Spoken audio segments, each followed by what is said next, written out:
Assalomu alaykum. Bugun O'zbekiston Respublikasi davlat bayrog'ining qabul qilinganiga 34 yil to'ldi.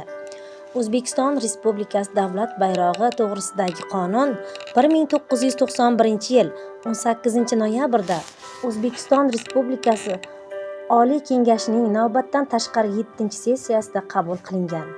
Davlat bayrog'i va uning ramzi bugungi O'zbekiston sarhadida mavjud bo'lgan davlatlar bilan tarixan bog'liqligini anglatadi hamda respublikamizning milliy madaniy an'analarini o'zida mujassamlashtiradi.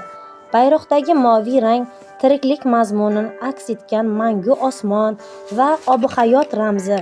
Insonlar tilida bu donishmandlikni, halollikni, shon-shuhrat va sadoqatni bildiradi.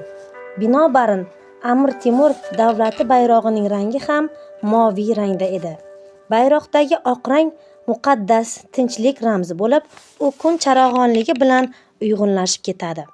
Oq rang soflik, musoffalik, orzu va xayollar tozaligini bildiradi.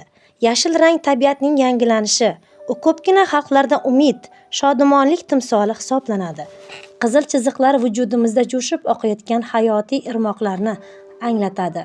Navqiron yarim oy timsoli bizning tarixiy an'analarimiz bilan bog'liq. Ayni paytda u qo'lga kiritilgan mustaqilligimiz ramzi ham. Yulduzlar barcha uchun ruhoniy ilohiy timsol sanalgan. O'zbekiston Respublikasi davlat bayrog'idagi 12 yulduz tasviri ham qadimgi yilnomamizga bevosita aloqador.